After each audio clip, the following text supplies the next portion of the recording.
Bismillahirrahmanirrahim. Assalamualaikum warahmatullahi wabarakatuh. Waalaikumsalam Waalaikumsalam warahmatullahi wabarakatuh. Alhamdulillah. Alhamdulillahirabbil alamin. Wassalatu wassalamu ala asrafil anbiya'i wal mursalin. Asyhadu an la ilaha illallah wa asyhadu anna Muhammadan abduhu wa rasuluh. La nabiyya ba'da. Amma ba'd. Alhamdulillah, sahabat muslim yang kami cintai, bertemu lagi dalam acara diskusi aktual yang dimana untuk kali ini kita akan mengangkat soal jawab terkait dengan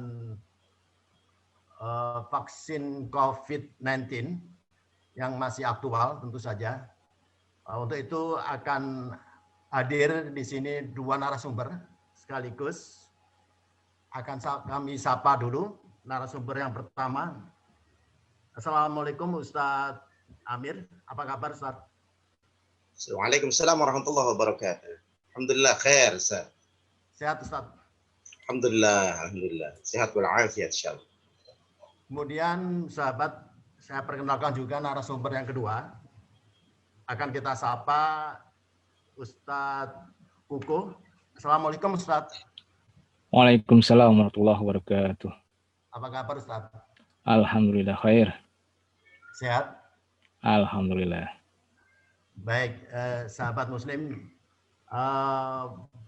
akan kami mulai dengan pertanyaan yang pertama ini, yang masih hangat tentu saja. Untuk itu akan kami tanyakan langsung kepada Ustadz Amir Ma'ruf. Yang pertama, terkait ini Ustadz, hukum berobat dalam Islam. Tentu saja banyak sahabat yang bertanya-tanya terkait status hukumnya kalau berobat itu. Status hukum berobat dalam Islam. Mohon dijelaskan Ustadz.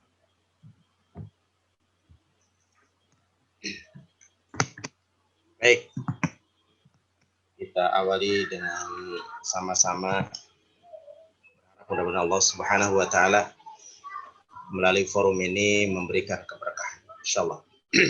Bismillahirrahmanirrahim. Assalamualaikum warahmatullahi wabarakatuh. Waalaikumsalam warahmatullahi wabarakatuh. Bismillah, alhamdulillah. Alhamdulillahilladzi farada siyam fi syahri Ramadan.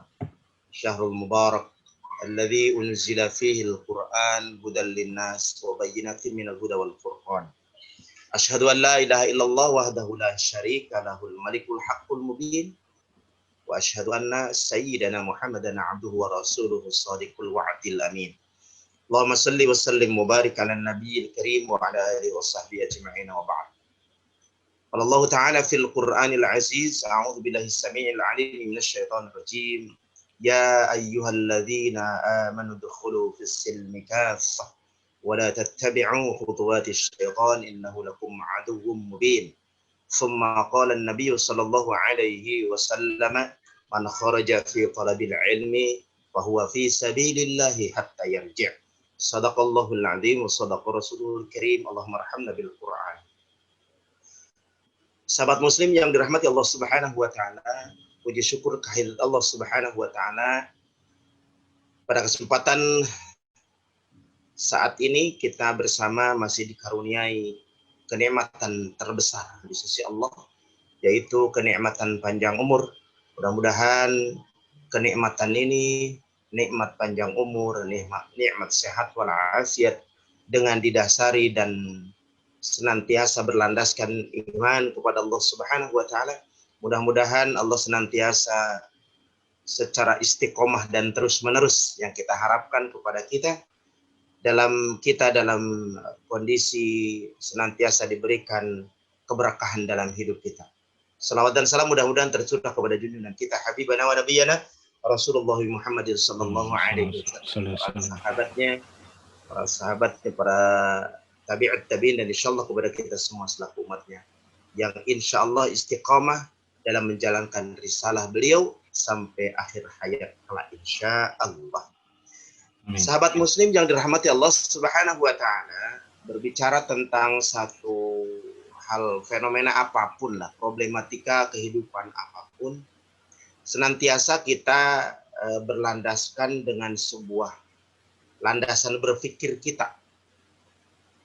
Kalau kita merujuk pada akidah kita, maka kita sebagai hamba Allah yang senantiasa Allah karuniai kemuliaan, khususnya kepada orang-orang yang sudah Allah layakkan menjadi hambanya yang siap ya, untuk diperintah dan dilarang oleh Allah. Siapa orang-orang yang layak itu? Tiada lain adalah orang-orang yang beriman, yaitu al-mu'minun. Karena hanya orang-orang yang berimanlah yang merespon terhadap apapun yang telah Allah tetapkan, baik itu perintah maupun larangan, adalah hanya orang-orang yang beriman. Karena sikap dan respon dari orang-orang yang beriman itulah maka Allah tunjukkan siapa sesungguhnya yang memiliki parameter dan ciri orang-orang yang beriman itu, ya. Sebagaimana Allah firmankan ya di dalam salah satu ayatnya dalam Al-Qur'an, a'udzubillahi minasyaitonir rajim, innama kana qaulal mu'minin idza du'u ila Allahi wa rasulih yahkuma bainahum ayyaqulu sami'na wa ata'na. Jadi telah ada respon orang-orang yang beriman itu manakala Allah dan Rasulnya memerintahkan, menyuruh atau menyeru, ya, apakah itu perintah ataupun larangan. Kemudian Rasulullah SAW dijadikan sebagai hakim pemutus sebuah perkara, maka orang-orang mukmin itu secara otomatis saja, ya, dengan sebuah keyakinan, yaitu dia katakan sami'na wa ata'na.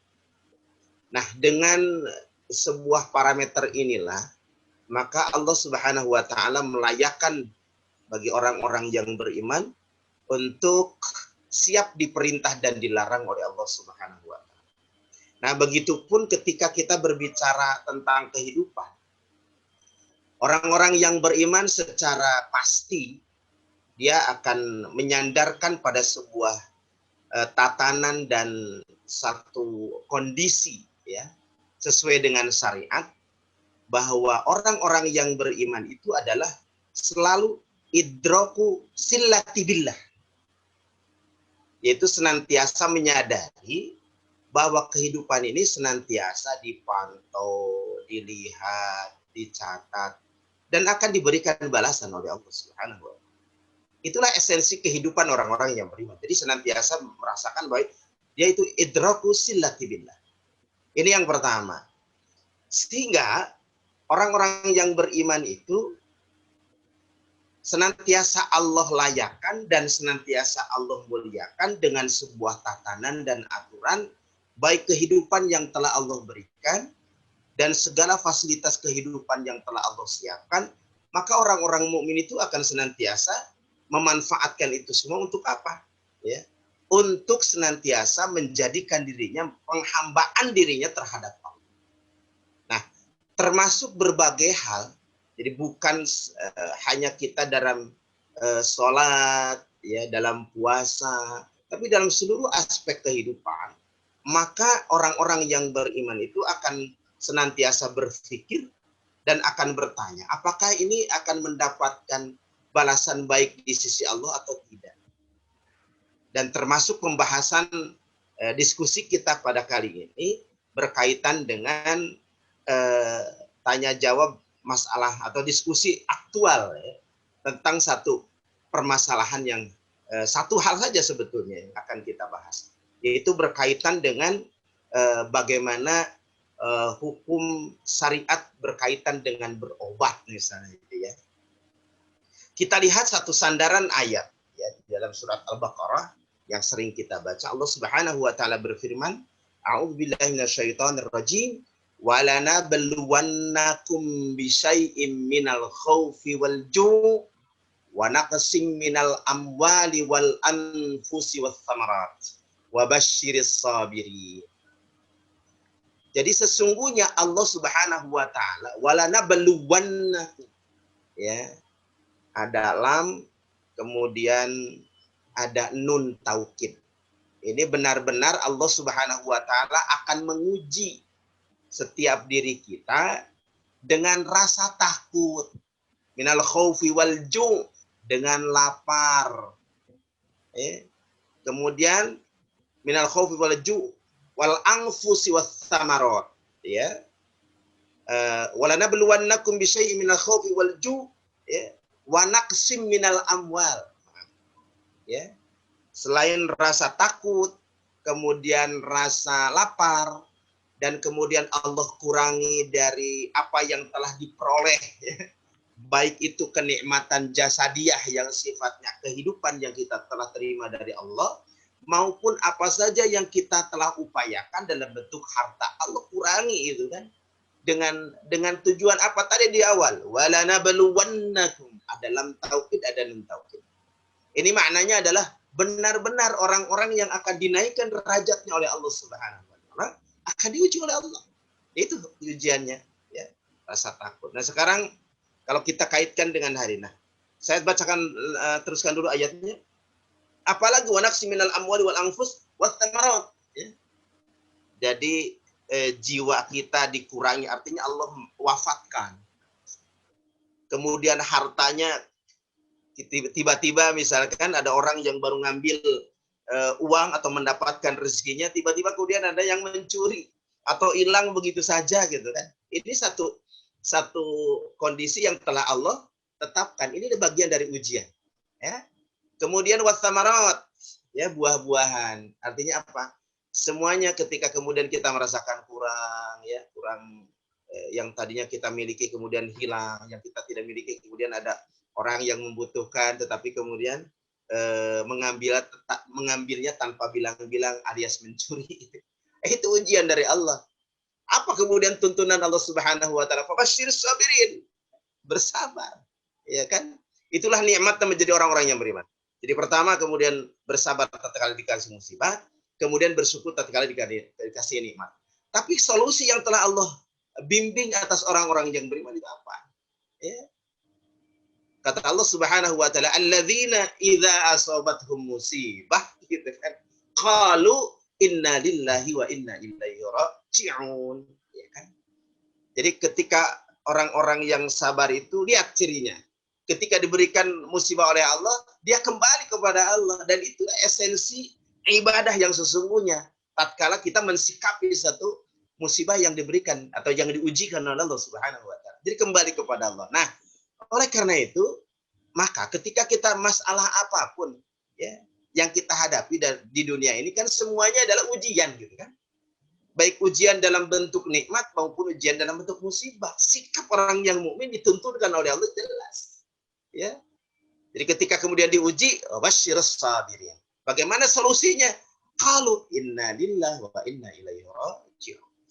Jadi apapun permasalahannya, masalah yang kita hadapi berkaitan dengan problema hidup pribadi atau kemudian permasalahan umat secara menyeluruh, kemudian fenomena alam yang terjadi yang melingkupi kehidupan di sekitar kita, kembalikan saja kepada Allah, karena kita hidup ini dari Allah. Begitupun sikap untuk mensolusikannya adalah idrakus silladillah. Ya, harus dengan caranya Allah supaya kemudian apa yang diridhoi oleh Allah Subhanahu wa taala.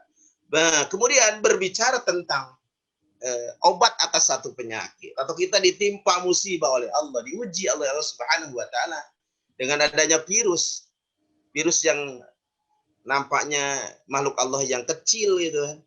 Bagi Allah kecil dan bagi kita pun kecil, tapi kok sebegitu luar biasanya dampak, ya, kehidupan manusia. Baik dari sisi kehidupan di rumah, di masyarakat, sosial, bisnis, ya kan? Peranata kehidupan dalam bermasyarakat, bermuamalah, semuanya sepertinya terganggu gitu kan. Masa lebaran tidak boleh mudik? Nggak boleh aja orang Islam itu bahagia. Ya? Tapi itulah lagi-lagi kemudian menghindari satu kondisi di mana ada sinyalemen dan analisa.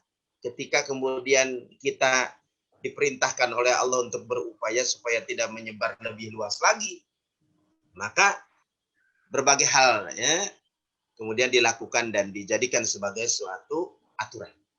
Nah, oleh karena itu, sahabat muslim yang dirahmati Allah Subhanahu wa taala, dengan landasan itu maka mudah saja sebetulnya apapun permasalahan, yang penting kan gitu ya. Yang penting sumbernya dari Allah.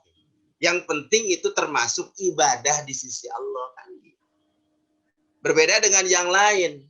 Orang lain itu tidak meyakini akan sesuatu yang telah Allah tetapkan. Apa sih gitu kan? Al-Qur'an itu kan ocehan dan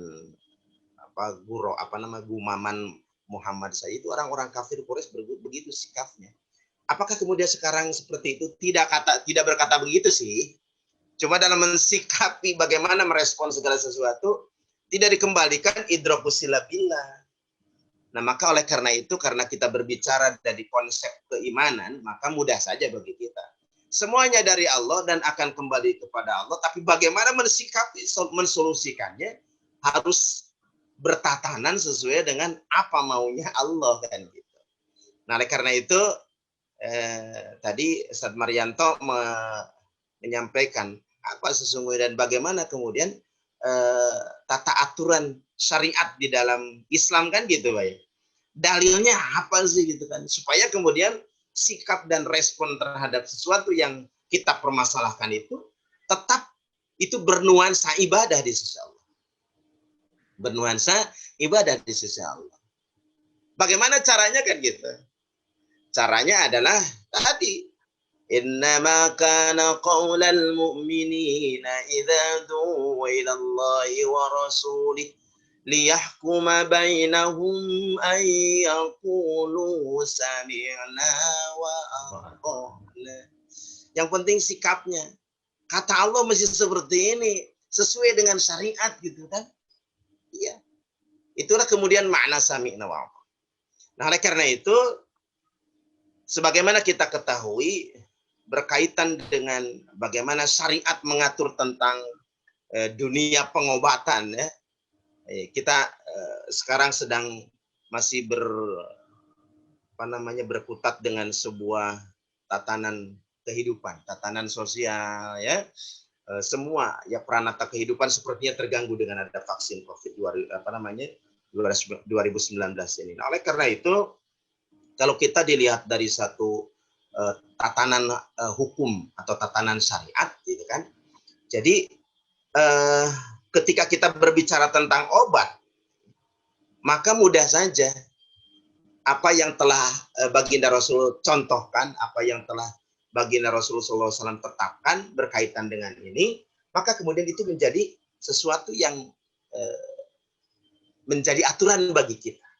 Misalnya, ketika kita berbicara tentang obat, nanti kita akan melihat, nah, upaya yang kemudian bisa kita lakukan, bagaimana kemudian Allah dan Rasulnya ya melihat dan mensolusikan ya tentang sesuatu yang dialami. Jadi kalau kemudian kita sekarang sedang mengalami pandemi, sedang mengalami bagaimana mensikapi makhluk Allah, hamba Allah yang namanya vaksin COVID-19 itu kan. Kita lihat bagaimana kemudian solusi kita yang pasti adalah berkenaan dengan pengobatan. Ya, vaksin kita katakan ini bagian dari usaha dan ikhtiar ya dari sisi medis gitu kan. Ada aturan dan ada nanti insya Allah akan disampaikan oleh Ustaz Kuku. Tapi yang pasti dari sisi pengobatan itu sendiri, maka jika obat itu di dalamnya tidak mengandung atau tidak mengandung sesuatu yang doror, sesuatu yang memudorotkan, maka kemudian itu sesuatu yang dilarang. Kalau mengandung sesuatu yang memudorotkan. Sebagaimana kemudian hadis dari baginda Rasulullah SAW bersabda, la dororo wa la diror. Tidak boleh membahayakan atau memudaratkan itu sendiri dan dia sendiri dan orang lain. Maka ketika kemudian obat atau vaksin ya di dalamnya mengandung sesuatu yang doror, yang merugikan, maka itu haram. Nah, Adapun jika obat itu di dalamnya tidak ada yang doror, tetapi mengandung ya barang-barang atau bahan-bahan yang haram atau yang najis, syariat telah menetapkan. Bagaimana kemudian Rasulullah SAW menunjukkan dalam kondisi tersebut, kemudian baginda Rasul SAW menunjukkan aturan mainnya. Maka kemudian ketika vaksin itu, maaf, orang Sunda ada beda, vaksin. Gitu Pak, sebenarnya itu ya. Menggunakan vaksin itu.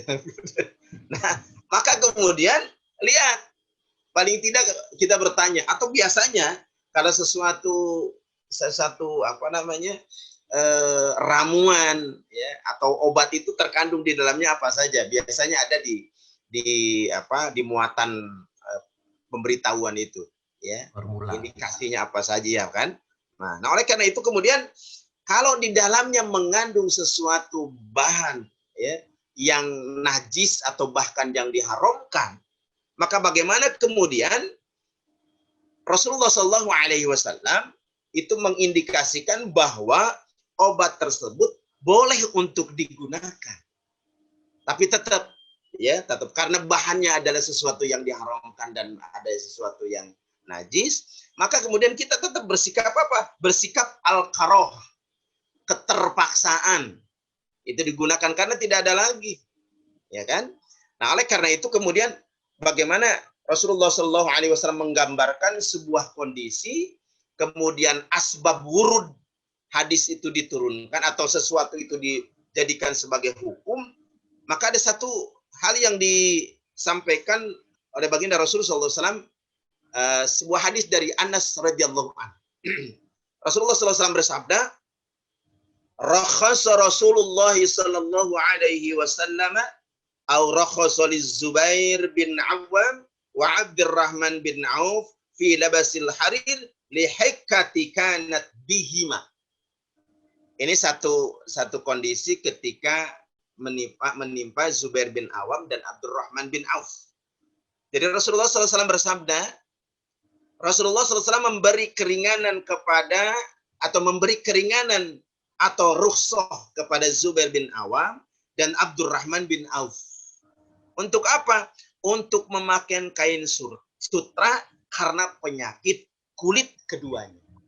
Jadi Zubair bin Awam dan kemudian Abdurrahman bin Auf pada satu saat tersebut itu dalam kondisi memiliki sebuah penyakit gatal-gatal. Nah kemudian kain sutra kan kasar lah ya. Nah kemudian digunakan. Rasulullah SAW kemudian memberikan keringanan.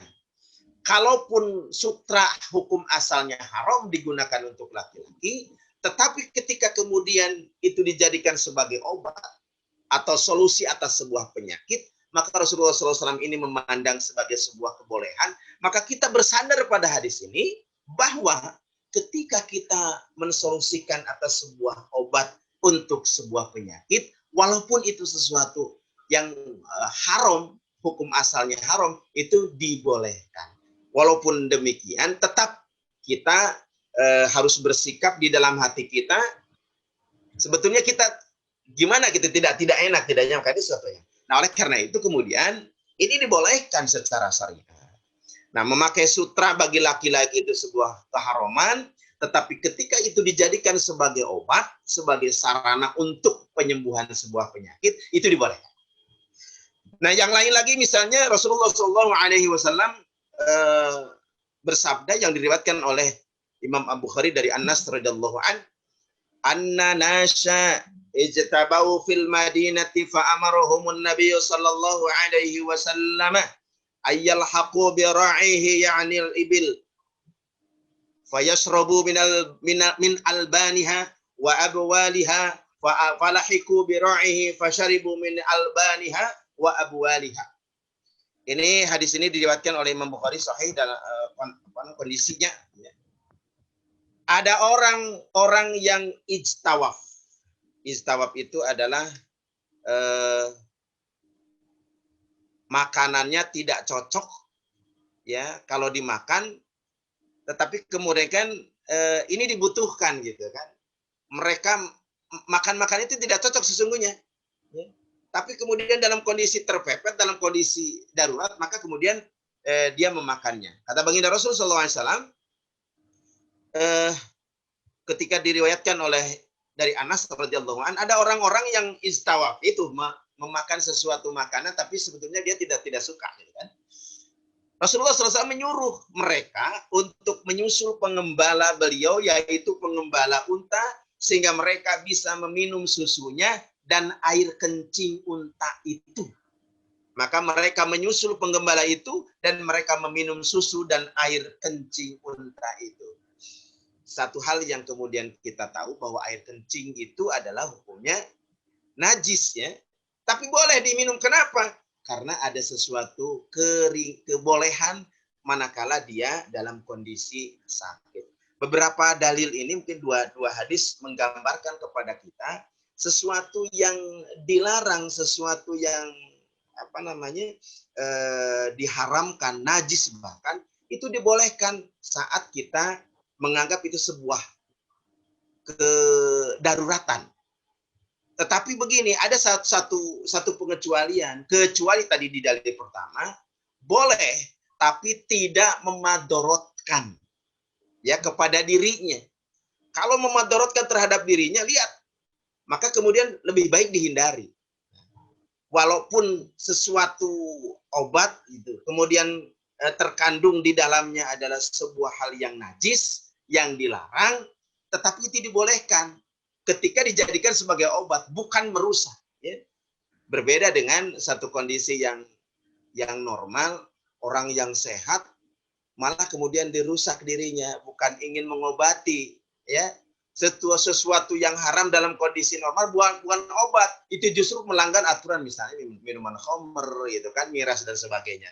Nah, karena itu bagi siapa saja yang memahami ini sebagai sebuah sandaran dalil untuk bagaimana mensikapi tatkala kita berobat, maka berobat itu dibolehkan prinsipnya dan hukumnya sunnah, kata baginda Rasul. Tetapi kalau kita melihat obat itu mengandung unsur-unsur yang diharamkan atau yang dinajiskan, hukumnya boleh, ya, hukumnya boleh, walaupun kemudian dalam diri dan hati kita sesungguhnya kita menolak atas kondisi tersebut.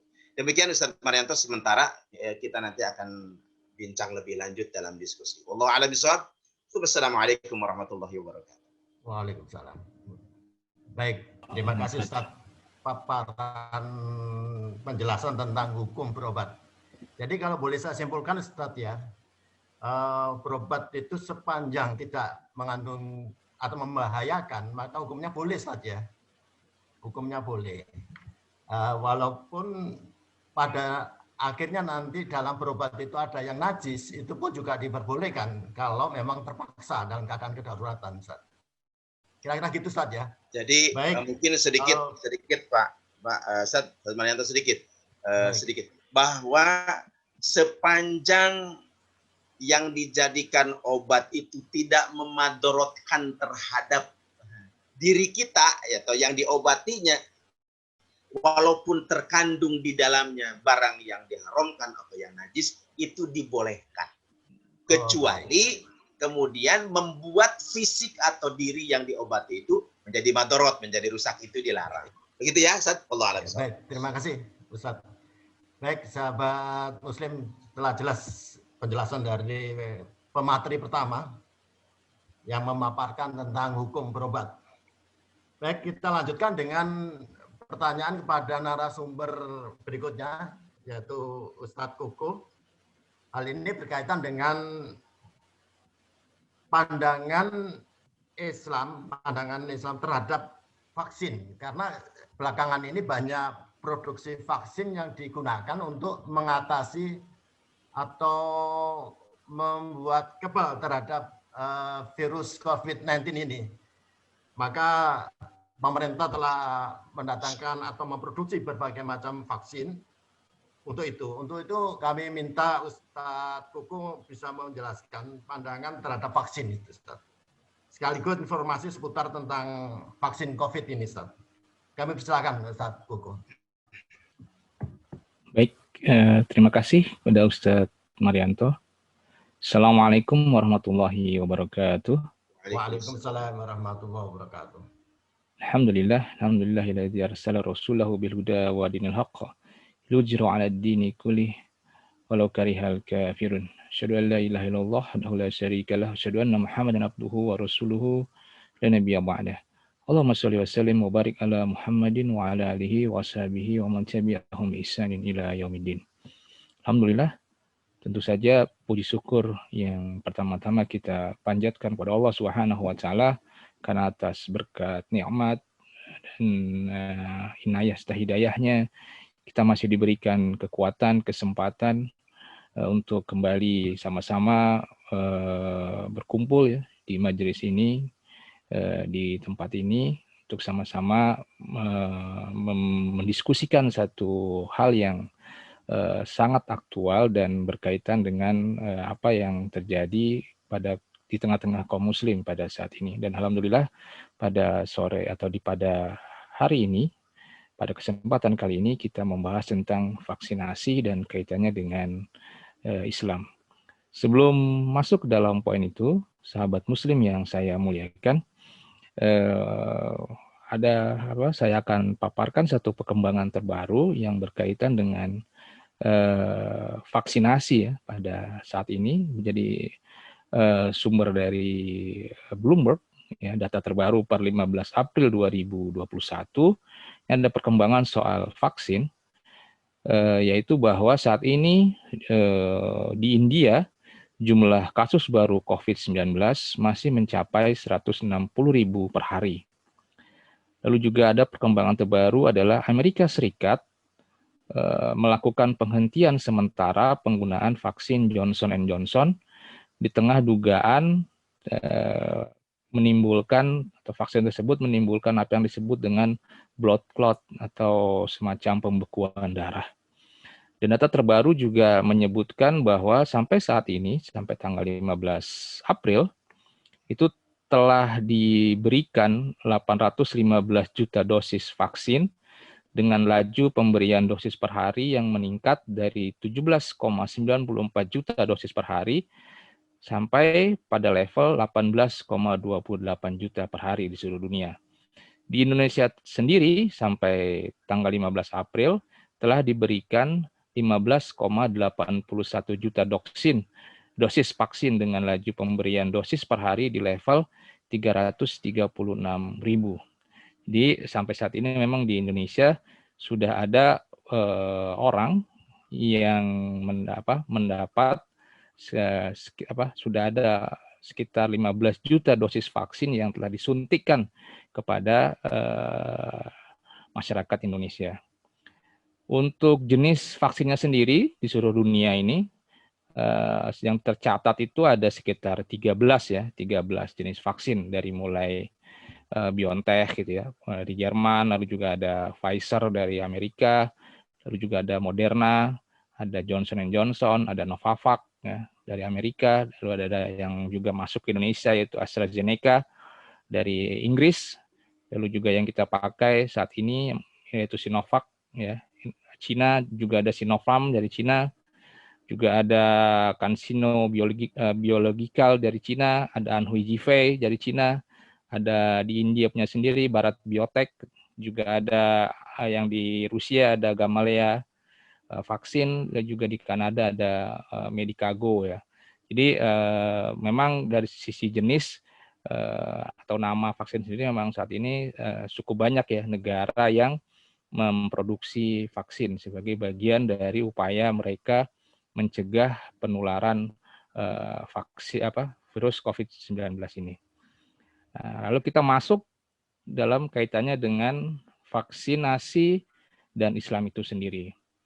Untuk membicarakan hal tersebut paling tidak ada 3 sisi yang bisa kita paparkan berkaitan hubungan antara vaksinasi dan Islam. Pertama dari sisi individu. Tadi sudah dijelaskan oleh Ustadz Amir Ma'ruf bahwa vaksinasi itu merupakan satu ikhtiar ya, satu upaya dalam rangka untuk mencegah penyakit. Dan hal ini sama ya seperti pengobatan lainnya. Jadi vaksin itu dihukumi sama dengan pengobatan lainnya. Sehingga pada level individu mencari pengobatan adalah tindakan yang sangat bermanfaat atau disunahkan. Tapi dia bukan hal yang wajib. Tadi sudah dijelaskan oleh Ustaz Amir Ma'ruf.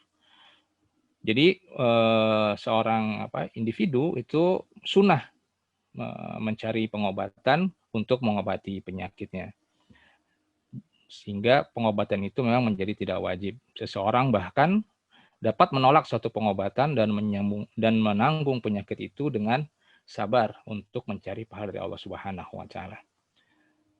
Vaksinasi sendiri sebenarnya dari sisi sejarah itu pernah dipraktikkan pada masa Khilafah Utsmani untuk mencegah penularan saat itu penyakit cacar ya.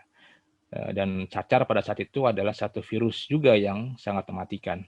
Jadi jauh sebelum vaksin penyakit yang dikembangkan oleh Edward Jenner ya di Inggris pada tahun 1796, jadi Khilafah Utsmani sudah mencoba atau mempraktikkan vaksinasi kepada kaum muslimin pada saat itu untuk mencegah penyakit cacar.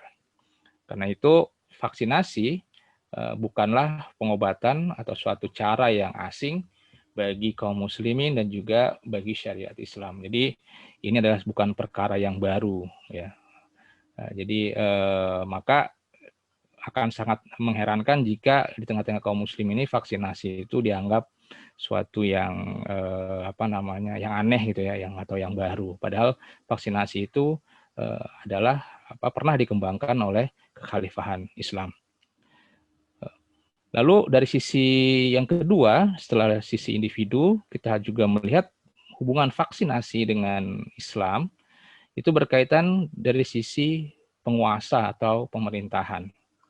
Pada level ini, sebenarnya kalau kita cermati, vaksinasi ini merupakan bagian dari kewajiban dari penguasa kaum muslim untuk menjaga urusan masyarakat, termasuk di dalamnya berkaitan dengan perawatan kesehatan.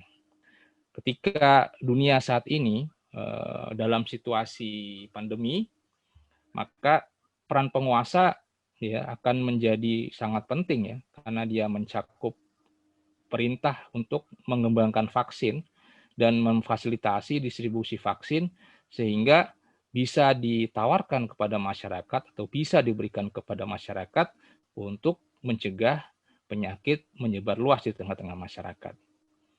Memang selain vaksin, kita juga pernah dengar dan kita juga pernah tahu bahwa penguasa-penguasa kaum muslim sebelumnya itu mampu menangani pandemi ya tanpa vaksin, seperti misalnya melakukan apa yang sekarang disebut dengan kunci wilayah atau lockdown dari yang wilayah penyakit untuk tidak datang masuk ke wilayah yang dari yang wilayah yang tidak punya penyakit masuk ke wilayah yang ada wabahnya, dan juga memisahkan orang yang sakit dengan yang tidak sakit.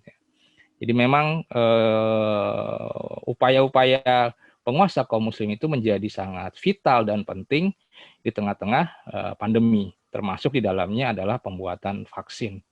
Yang tadi seperti telah disebutkan adalah vaksin yang bebas dari doror. Bahkan dalam kasus COVID-19, bisa saja ada kebijakan yang diperlukan untuk mengurangi penyebaran virus ya, termasuk peningkatan pengujian ya, swab misalnya individu tanpa gejala dan pelacakan kontak terhadap yang mungkin telah melakukan kontak dengan mereka yang terkena atau yang berhubungan dengan orang yang terkena penyakit itu sendiri.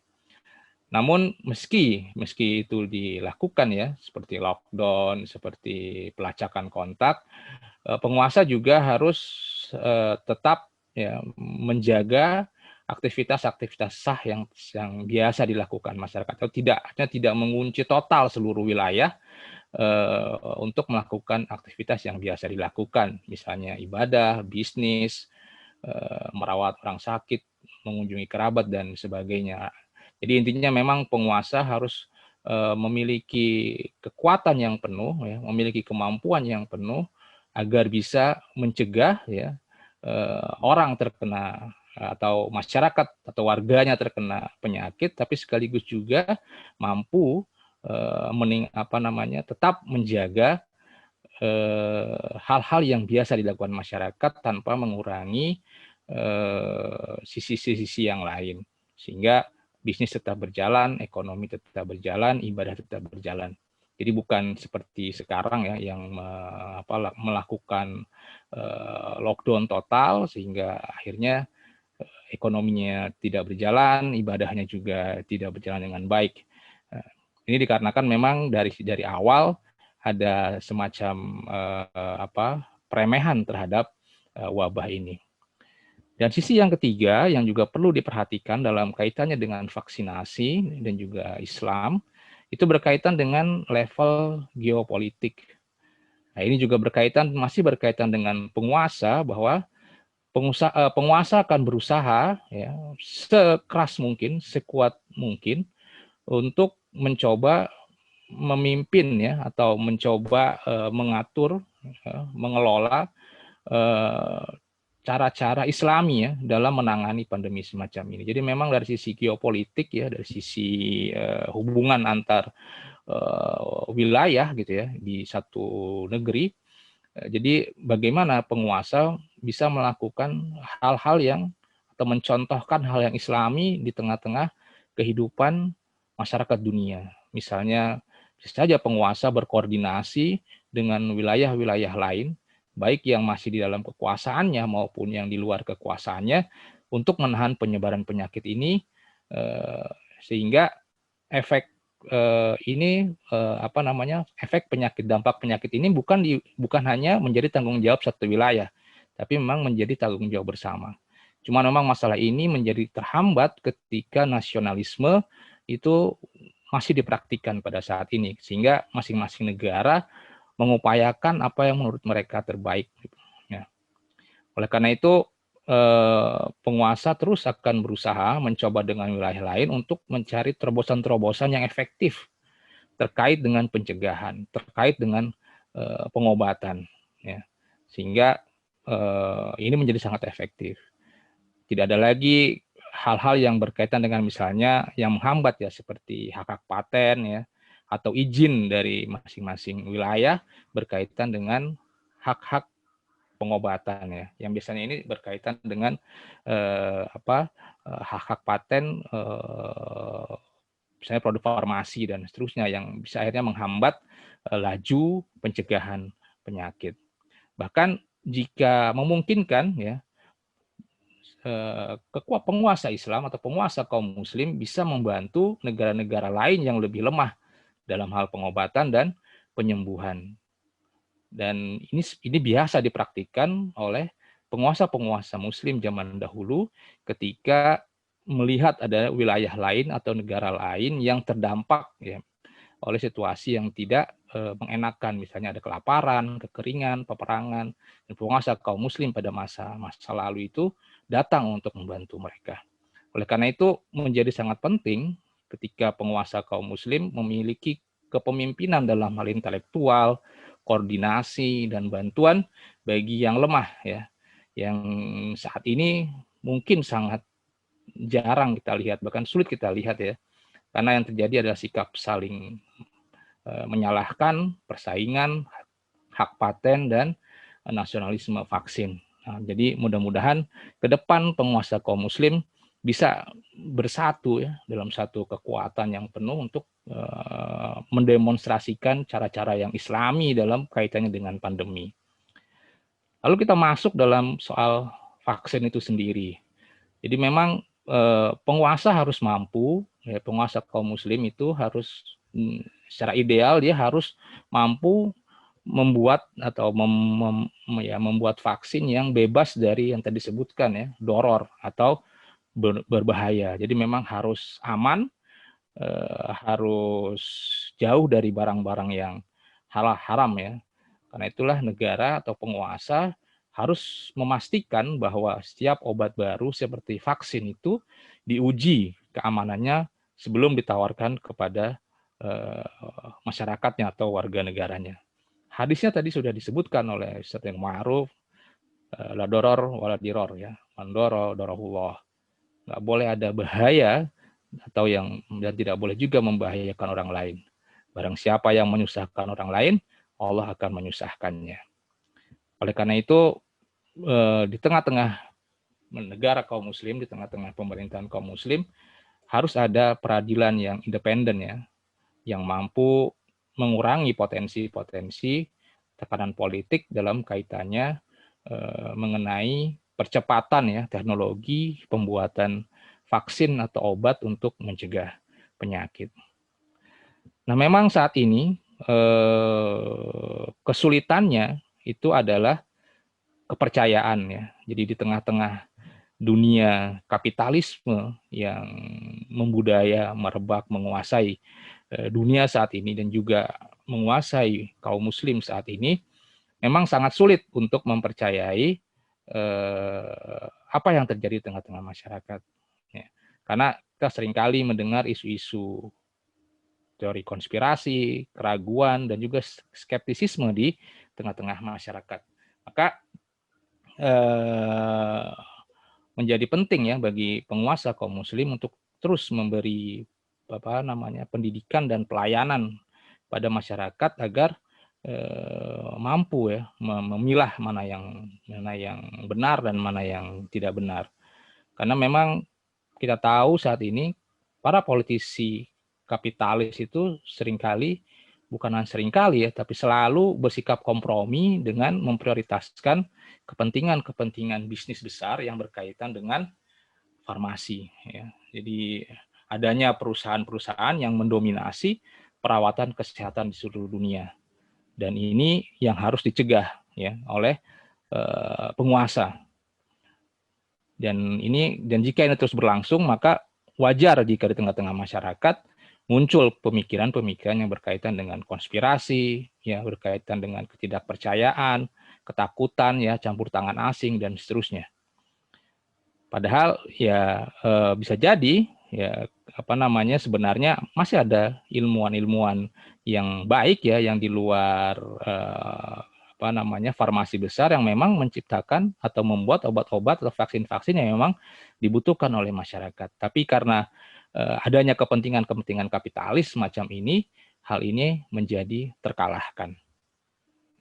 Oleh karena itu, bagi kaum muslim juga harus diingatkan dan hati-hati ya menyebarkan ide-ide yang salah atau absurd ya tanpa bukti yang berkaitan dengan kesehatan. Ini juga memang harus sebagai catatan sehingga akhirnya tidak muncul kembali teori-teori dan ungkapan-ungkapan yang salah. Apalagi ada hadis dari Abdullah ibnu Amir ya, Rasulullah SAW mengatakan man tatabbiba walam yu'lam minhu tibun qabla zalika fahuwa dhamin. Siapa yang melakukan pengobatan tanpa memiliki pengetahuan sebelumnya tentang hal tersebut, ia akan dimintai pertanggungjawaban. Oleh karena itu menjadi penting ya bagi kita semua untuk menjelaskan kepada masyarakat untuk tidak mendengarkan desas-desus hal-hal yang berkaitan dengan pengobatan, kedokteran, ya ilmu-ilmu yang memang tidak kita kuasai. Ya. Karena itu nantinya orang akan tadi terjebak pada teori-teori yang tidak benar. Apalagi berkaitan nanti hal ini ada ada kepentingan-kepentingan politik dan komersial yang semakin menyenangkan para kapitalis farmasi. Meskipun kita tahu juga bahwa saat ini memang kehidupan kita didominasi oleh kapitalisme, seperti tadi setelah saya sebutkan bahwa tetap masih ada ahli-ahli medis yang profesional dan ilmuwan independen yang terus mempelajari masalah tersebut dan mereka bukan bagian dari konspirasi yang masif tersebut. Dan terakhir berkaitan dengan perkembangan penyakit ini yang juga harus kita garis bawahi adalah bahwa yang pertama virus SARS-CoV-2 atau penyebab COVID ini adalah satu keluarga dari virus sindrom pernapasan akut parah SARS ya yang telah diidentifikasi pada tahun 2003. Dan saat itu vaksin untuk melindungi SARS telah dikembangkan selama bertahun-tahun dan juga telah membantu mengembangkan vaksin untuk COVID-19. Yang kedua, dalam keadaan normal memang pengembangan vaksin bisa lambat karena birokrasi seputar uji klinis, pengawasan regulasi, dan proses otorisasi untuk penggunaan vaksin setelah uji coba selesai ini memang memakan waktu yang cukup panjang. Tapi saat ini hal ini telah dipercepat dan sebagian diabaikan karena keadaan yang luar biasa. Yang terakhir yaitu adalah tanggapan aktif pemerintah dalam mendanai pengembangan vaksin sebagian besar dimotivasi oleh kebutuhan untuk melanjutkan bisnis seperti biasa bagi ekonomi mereka. Inilah yang menjadi catatan penting ya, bagaimana kebutuhan vaksin saat ini memang bukan kebutuhan menjaga kehidupan manusia, tapi lebih pada kebutuhan untuk melanjutkan bisnis dan ekonomi bagi sebagian penguasa dan juga para kapitalis. Karena kalau kita mau bandingkan misalnya bahwa tidak hanya COVID-19, penyakit menular yang berbahaya di dunia, tapi bisa juga ada malaria, demam berdarah, dan Ebola misalnya. Tapi dunia tidak juga membuat vaksin secara cepat seperti yang terjadi saat ini. Mungkin karena penyakit-penyakit tersebut tidak mempengaruhi ekonomi Amerika, ekonomi Eropa, ekonomi global. Ini juga menjadi catatan yang harus digarisbawahi. Bagaimana ternyata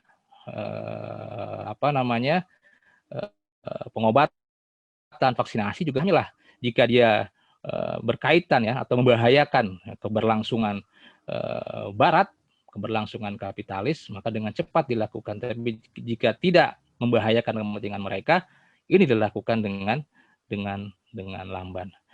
Terakhir adalah tadi seperti disampaikan oleh Ustadz Amir, kesimpulannya bahwa vaksinasi hukumnya adalah mandub ya, bukan fardu.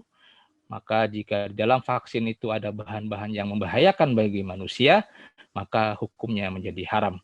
Tapi jika di dalamnya tidak ada bahan yang berbahaya, tapi dia mengandung najis atau haram, maka hukumnya boleh, tapi disertai oleh ketidaksukaan atau al-karohah, ya ini makruh dan bukan haram. Jadi atas dasar itu maka seorang muslim yang sakit, dia awalnya mencari obat yang mubah, dan jika tidak menemukan maka dia boleh menggunakan obat yang makruh. Begitu juga dengan vaksin. Jadi saat ini berkaitan dengan vaksin, memang yang baru dorornya itu ya baru beberapa vaksin. Selebihnya memang belum terlihat dampak dari kedororan itu. Sehingga vaksin ini mungkin ya akhirnya terserahkan kepada individu, karena saat ini memang individu lah yang memutuskan apakah dia mau divaksin atau tidak. Dan tadi seperti telah disebutkan bahwa vaksinasi atau pengobatan itu adalah hukumnya sunnah, jadi dikembalikan kepada masing-masing individu. Tinggal apakah penguasa ya memang meriayah atau mengelola urusan umat ini dengan benar atau tidak ya. Sehingga tadi hal-hal yang berkaitan dengan pengobatan dan vaksin harusnya menjadi upaya-upaya ya untuk menjaga kehidupan manusia, tapi bukan yang terjadi adalah menjaga kehidupan bisnis para politisi, para kapitalis, dan juga para penguasa. Demikian yang bisa saya sampaikan. Mohon maaf jika ada kekurangan. Bila taufiq wal hidayah. Wassalamualaikum warahmatullahi wabarakatuh. Waalaikumsalam warahmatullahi wabarakatuh. Terima kasih kepada Ustadz Kukus sebagai pemateri kedua ini. Ustadz, ada kegelisahan di tengah-tengah umat karena memang tadi disebutkan bahwa ini sebenarnya hukumnya adalah sunnah. Tetapi ada juga bahwa terjadi di tengah-tengah umat ini kalau kita tidak mau divaksin, maka akan ada sanksi tertentu dari penguasa, Ustaz. Nah, ini bagaimana sikap kita, Ustaz, menghadapi hal demikian ini, Ustaz? Baik. Terima kasih, Ustaz Marianto. Sahabat muslim yang dirahmati Allah Subhanahu wa taala. Sekali lagi orang-orang yang beriman senantiasa menyandarkan solusi dan pentabanian hukum itu senantiasa bersandar pada hukum Allah. Nah, ketika sesuatu yang dibolehkan, bahkan itu menjadi sebuah hal yang diharamkan jika ada kemadharatan, maka tidak ada satu hal yang mewajibkan ketika atau saat melakukannya itu ada sanksi. Apalagi ini sebuah kebolehan dan pilihan. Sekali lagi, tadi disampaikan oleh Ustaz Kuku bahwa ketika satu kondisi di satu wilayah institusi negara, maka sesungguhnya apa yang dipaparkan oleh mereka ya, di dalam perundang-undangannya itu adalah sebesar-besar kepentingan rakyat, kesejahteraan rakyat, dan penjagaan terhadap kondisi keselamatan rakyatnya mestinya kan dijaga, ya, dan tidak menjadi satu hal sanksi yang menjadi satu bukti akibat pelanggaran. Dan ini bukan pelanggaran atau tidak. Kalaupun kemudian itu dijadikan sebagai sebuah ketentuan ketetapan, mestinya itu mendorong bagaimana rakyat secara individu maupun ya negara secara institusi mengkondisikan bagaimana caranya ya, agar rakyat yang diriayah itu senantiasa terjaga keselamatan dan kesehatannya. Itu ya. Jadi berawal dari siapa sesungguhnya yang bertanggung jawab. Betul, secara individu ada satu wilayah kondisi yang harus terjaga, menjaga dirinya. Tetapi bagaimana kondisi itu, apalagi sekarang virus ini bersifat pandemi gitu. Sifatnya menyeluruh, ketika yang satu sehat yang lain tidak, ini akan berpengaruh. Makanya ketika kita bicara tentang satu hadis ya, paparan dari baginda Rasul, la dirara wa la dirar, ini satu kebutuhan yang amat penting gitu kan. Dilandasi dengan apa? Dilandasi dengan kepentingan negara bahwa dia akan dimintai pertanggungjawaban oleh Allah. Manakala rakyatnya sengsara, manakala rakyatnya tercelakakan gitu kan, tidak selamat. Maka orientasi pertama adalah bagaimana bergegas, aturan apapun dibuat. Nah, bagaimana tentang kondisi saat ini di ranah faktual di tengah-tengah masyarakat kita berkaitan dengan vaksinasi. Saya dengar dengan paparan yang disampaikan atau yang diputuskan di dalam fatwa MUI terakhir berkaitan dengan pelaksanaan vaksin. Itu tidak ada satu hal ya pemaksaan, cuma sifatnya anjuran gitu. Anjuran yang juga kemudian direkomendasi kepada pemerintah, kepada negara. Ya, intinya adalah bagaimana vaksin itu teratasi, masyarakat terlindungi, tapi kemudian tidak melanggar ya tatanan pranata kehidupan yang secara sosial itu kemudian sudah terjaga.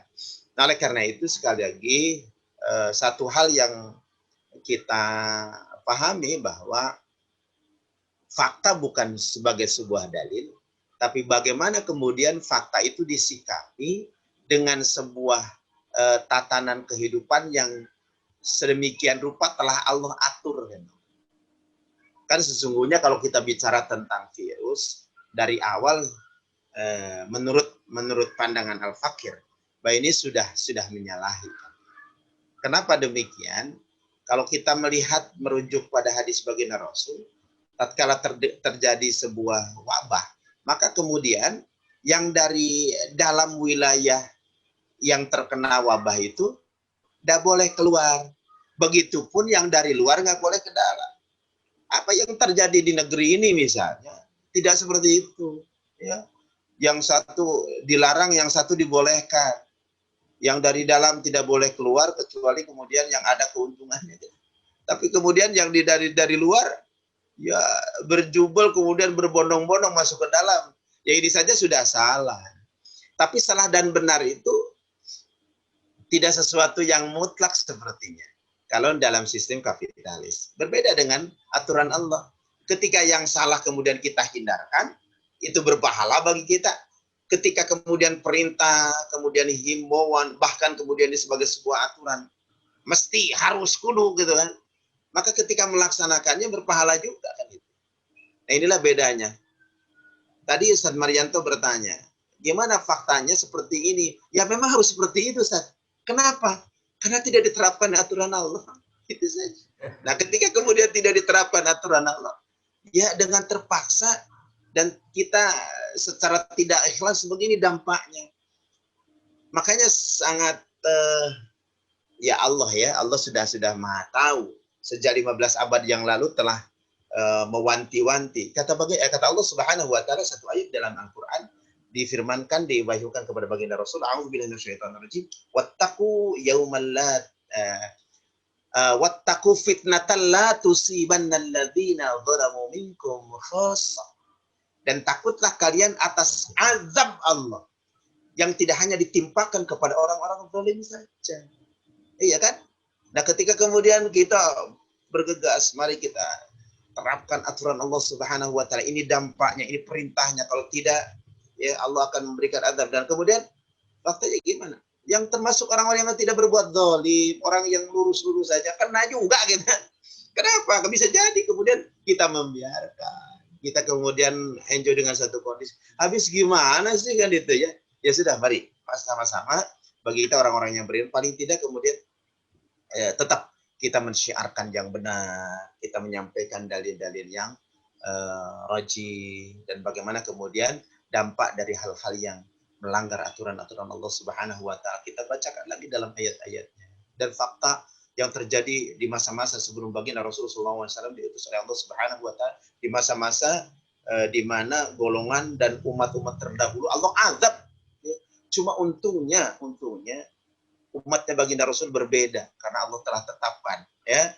Kalaupun kemudian diberikan azab itu tidak seperti umat-umat terdahulu. Allah azab sudah musnahkan gitu kan.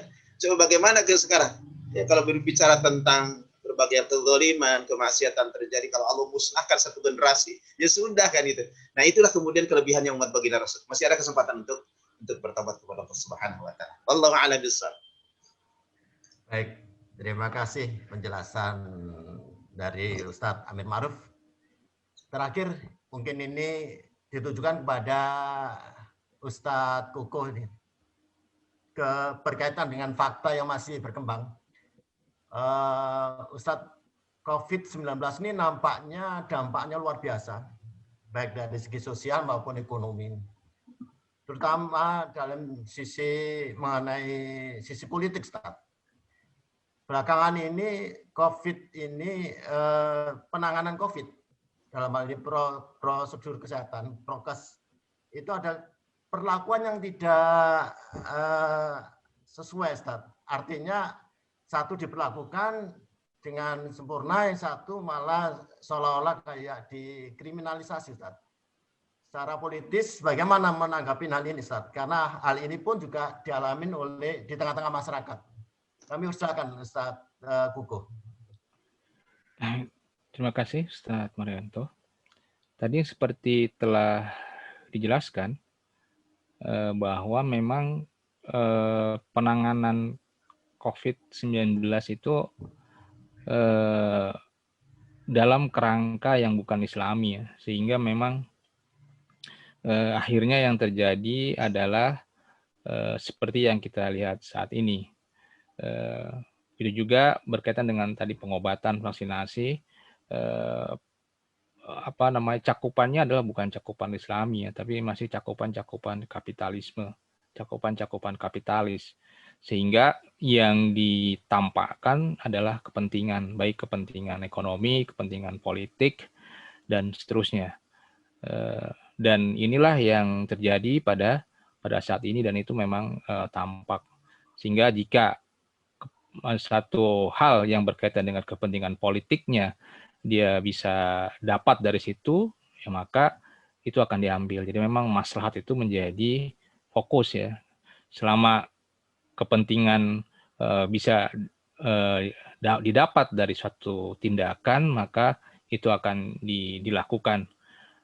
Persoalan adil dan tidak adil ya, persoalan yang lainnya itu bisa dikesampingkan karena memang dari awal pun sudah tampak bahwa penanganan pandemi ini ditujukan atau dibuat berdasarkan kepentingan-kepentingan tertentu ya, dengan politik, ekonomi dan lain sebagainya.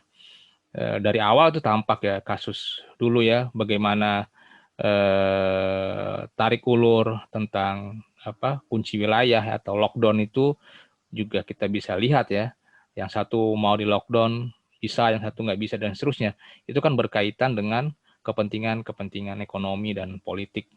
Maka yang tampak saat ini pun sama, baik dalam skala kecil maupun skala besar, bahwa yang terjadi adalah bagaimana kepentingan itu didahulukan dibanding tadi misalnya keselamatan jiwa warga negara atau keselamatan masyarakat dan seterusnya, sehingga yang terjadi adalah demikian.